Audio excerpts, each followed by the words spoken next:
Hello everyone, मैं आपका हमारे चैनल पर स्वागत करती हूँ। चलिए, इससे पहले हमने जो टॉपिक डिस्कस किए थे उन सब चीज़ों के बारे में पढ़ लेते हैं। एक बार रिवाइज करते हैं। इसमें हमने क्या पढ़ा था? हमने इससे सबसे पहले पढ़ा था सिंधु घाटी सभ्यता। सिंधु घाटी सभ्यता में हमने सारे नदियों के नाम और उसमें जितने भी स्थल थे उन सब चीज़ों के बारे में डिस्कस किया था। आज का हमारा सेकेंड स्थल होगा कौन सा? मोहनजोदड़ो। इससे पहले हमने फर्स्ट पे जो डिस्कस किया था वो था हड़प्पा सभ्यता।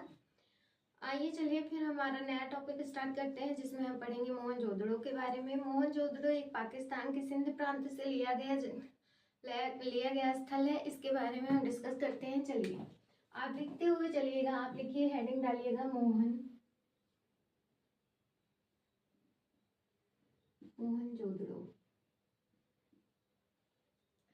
आज हमारा टॉपिक जो नया स्टार्ट हो रहा है वो है मोहनजोदड़ो। इससे पहले हमने हड़प्पा सभ्यता के बारे में सारी चीजें डिस्कस कर ली थी। वहां पर किस चीज के साक्ष्य मिले थे, किस स्थल से लिया गया था और किस नदी के किनारे है, ये सारी चीजें हमने हड़प्पा स्थल में डिस्कस की थी। आज हम पढ़ेंगे मोहनजोदड़ो के बारे में। ये स्थल कहाँ से लिया गया था, मतलब ये जो हमारा है ये सिंधु घाटी सभ्यता का एक महत्वपूर्ण स्थल माना गया है। इसके बारे में हम सारी चीजें डिस्कस करते हैं। चलिए लिखते हैं, ये किस सभ्यता से है, ये किस सभ्यता का स्थल है।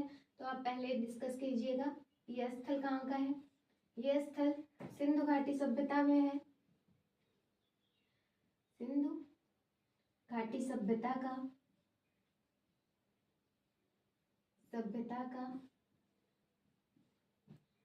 एक महत्वपूर्ण स्थल है। एक महत्वपूर्ण स्थल है।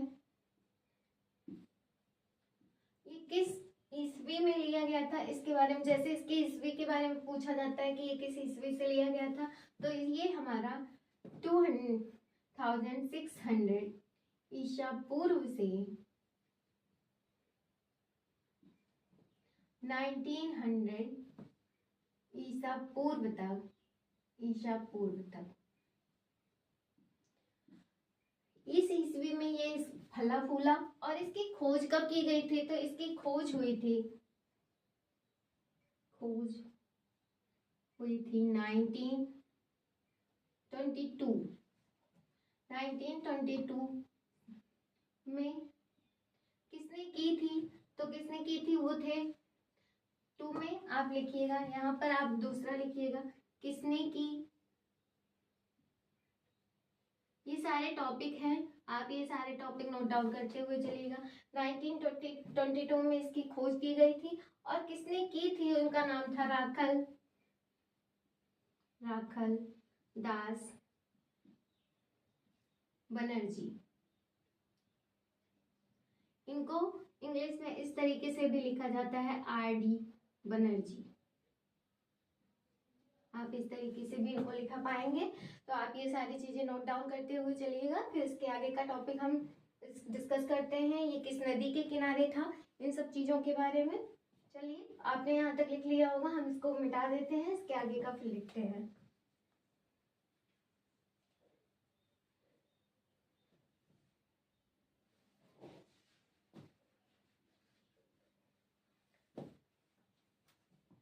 ये कहाँ से ली गई थी? तो ये हमारा पाकिस्तान, कहाँ से आया था? पाकिस्तान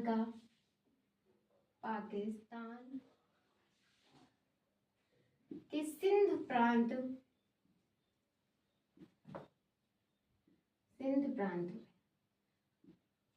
का स्थल था। ये जो स्थल लिया गया था ये पाकिस्तान के सिंध प्रांत का स्थल था, मोहनजोदड़ो। और ये पाकिस्तान के लड़काना जिले में, किस जिले में? कभी कभी पूछता है लड़काना जिले में क्या स्थित है, तो आप बताइएगा मोहनजोदड़ो। ये लड़काना है, ये वर्तमान पाकिस्तान में। कहाँ पर?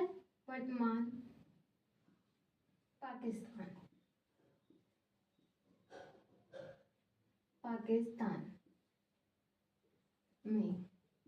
आप ये सारी चीजें नोट डाउन कीजिएगा। फिर है ये एक कैसा स्थल है? तो ये है पुरातात्विक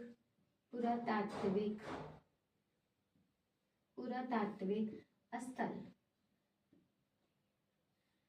यहाँ यहाँ पर हमें किस चीज के साक्ष्य मिले थे, इन चीजों के बारे में अब हमें डिस्कस करना होगा। तब तक आप लोग यहाँ पर लिख लीजिए, फिर हम लिखते हैं। मोहनजोदड़ो की जो सिंधी भाषा थी वो कौन सी भाषा थी? आप लिखिएगा मोहनजोदड़ो की, मोहनजोदड़ो की सिंधी भाषा, सिंधी भाषा कौन सी भाषा थी? इसकी जो सिंधी भाषा थी वो, उसको क्या कहा जाता था? उसको कहा जाता था मृतकों का टीला। यहाँ पर आप लिख लीजिएगा, इसके नीचे यहाँ पर आप लिखिएगा मृतकों का टीला।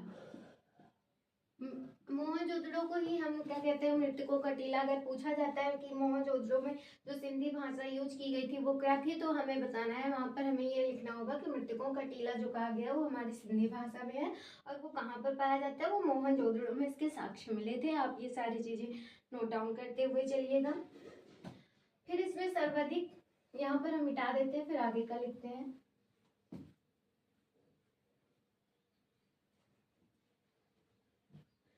इसमें सर्वाधिक जनसंख्या कैसी थी?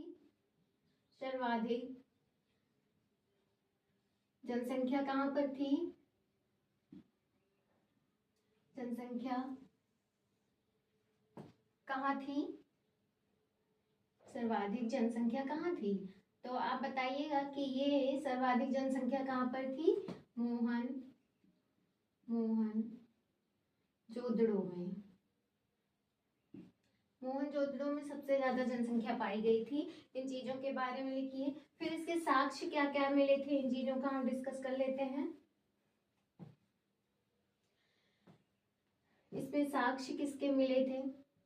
साक्ष्य आप डालिए, साक्ष्य लिखिए थे। इसमें विशाल स्नानागार, विशाल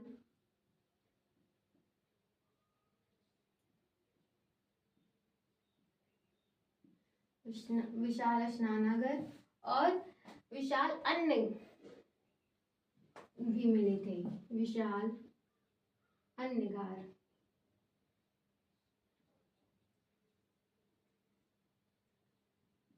विशाल अन्नगार कहाँ पर मिले थे? ये भी हमारा दोनों कहाँ पर मिले थे? अन्नगर मोहनजोदड़ो में। दोनों कहाँ पर मिले थे?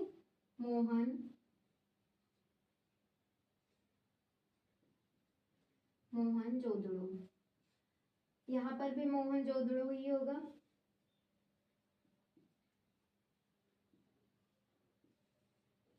आप ये सारी चीजें नोट डाउन कीजिएगा। फिर इसमें सबसे बड़ी इमारत भी कहाँ पर मिली गई थी? इसमें सबसे बड़ी इमारत, सबसे बड़ी इमारत, इमारत कहाँ मिली थी? सबसे बड़ी इमारत मोहनजोदड़ो में। मोहनजोदड़ो। आप ये सारी चीजें नोट डाउन कीजिए, फिर हम आगे मिटाते हुए चलेंगे। आपने यहाँ तक लिख लिया होगा, इसके आगे हम लिखते हैं इसको मिटाकर।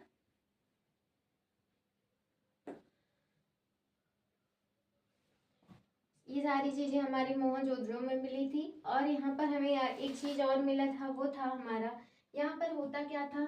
इसमें शिव जी की उपासना। मोहनजोदड़ो में सबसे ज्यादा किस भगवान की पूजा की जाती थी? तो वो था शिव की उपासना। सबसे ज्यादा क्या होती थी यहाँ? इस मोहनजोदड़ो स्थल में सबसे ज्यादा शिव जी की उपासना की जाती थी। इसमें कुओं की संख्या जो मिली थी, कुओं की संख्या वो कितनी थी?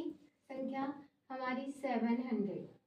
ये सारी चीजें आप नोट डाउन करते हुए चलिए, फिर हम इनको मिटाकर आगे का लिखते हैं। इसमें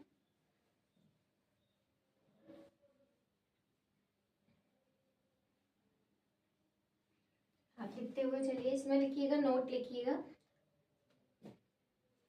इसमें जो है नोट में लिखिएगा हड़प्पा सभ्यता, हड़प्पा सभ्यता वाह, मोहनजोदड़ो,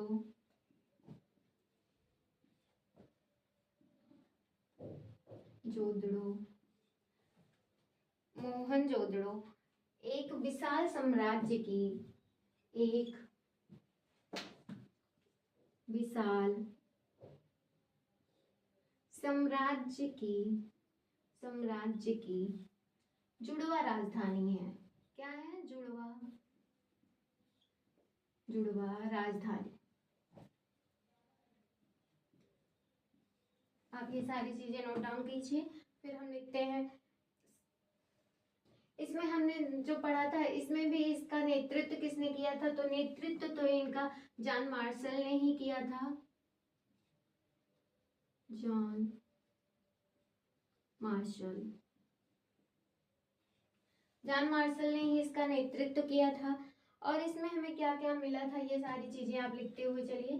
फिर हम यहाँ पर मिटा देते हैं, फिर इसके आगे की चीजें लिखते हैं। इसमें स्वास्तिक के चिन्ह मिले थे। किस चीज के चिन्ह मिले थे? स्वास्तिक के चिन्ह।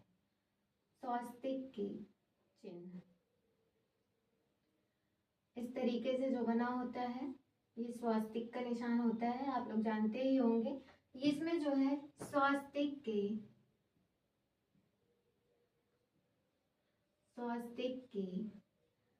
चिन्ह, मोहनजोदड़ो में हमें स्वास्तिक के चिन्ह प्राप्त हुए थे। स्वास्तिक का सिंबल आप लोगों ने देख ही लिया है, ये सारे नोट करते हुए चलिएगा।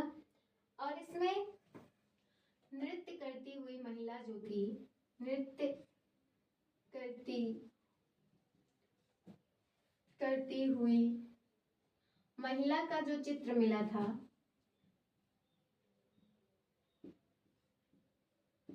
चित्र बहुत ही इम्पोर्टेंट है। इसमें नृत्य करती हुई जो महिला थी उसका जो चित्र था वही हमारा इसका साक्ष्य होगा। नृत्य करती महिला का चित्र, जिसको हम क्या कहते हैं? द्रव्यमान विधि। कौन सी विधि इसको कहते हैं? द्रव्यमान विधि। अगर आपसे पूछता है कि द्रव्यमान विधि किसमें है तो आप बताइएगा मोहनजोदड़ो में। और इसमें क्या है? इसमें नृत्य करती हुई महिला का जो चित्र होता है उसी को हम क्या कहते हैं? द्रव्यमान विधि। चलिए ये नोट आपने लिख लिया होगा, इसको हम मिटाकर फिर आगे लिखते हुए चलते हैं।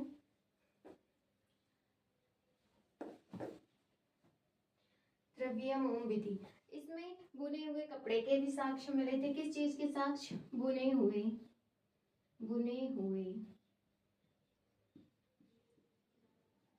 कपड़े के साक्ष्य।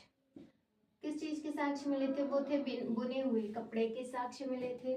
और इसमें एक सींग वाला बैल, एक सींग बैल की मुहर मिली थी, एक